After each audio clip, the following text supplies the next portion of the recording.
And welcome to my review of the 2009 horror film Antichrist, directed by Lars von Trier. So this is a bit of a controversial, notorious movie, and I've always had a bit of an interest in it. So after finally watching it, I thought I'd share my thoughts with anyone who's willing to listen on what I have to say about Antichrist.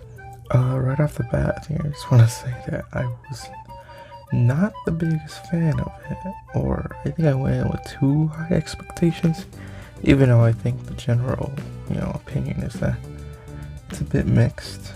I saw among, people, but I was going in a bit more positive, because I usually enjoy experiences, and that's the best way to explain Antichrist, an experience.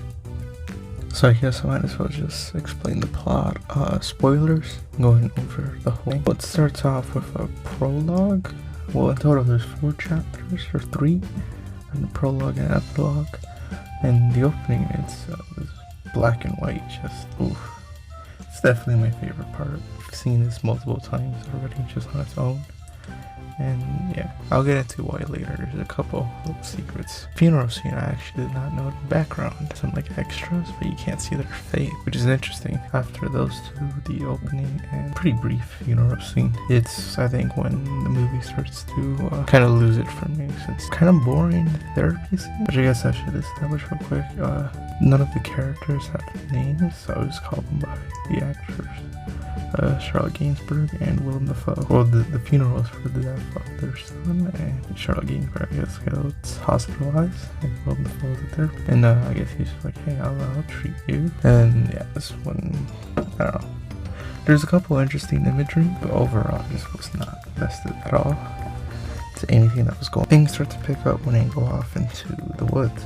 Where the majority of Antichrist takes place in, and the name of the cabin is Eden. Yeah, and the foe's character starts seeing animals, like a deer giving birth to a stillborn, and a rotting baby chick, and a dumb fox that says something dumb. And it just kind of goes back to more therapy scenes. I can't just entirely. Yeah, and as longer that they stayed there, the place becomes more and more, I guess, haunted. The more and more they stay there, the more and more things keep happening. A pretty pitiful plot point would be at this cabin last summer, Charlotte Gainsbourg's character stayed there with her son, where she wrote thesis that basically just came to the conclusion that all women are evil. I guess this would be the motivation for the rest of the film. There's a couple of sex scenes in this. The one I really do enjoy is the one that actually shows off that tree.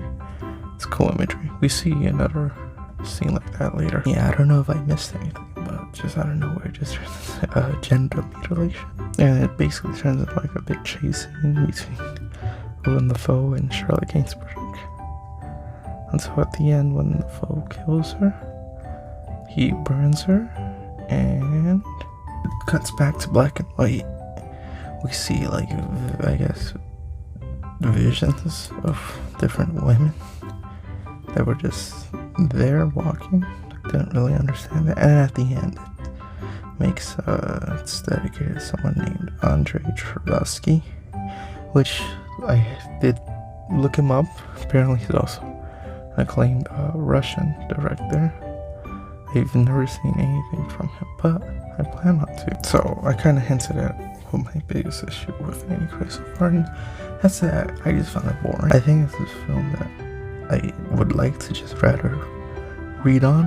I've seen it twice, and both times I don't really pick up much from it. And yeah, I don't really just like saying things are boring can sometimes be interesting. It has a huge payoff, and I'm not gonna say nothing happened.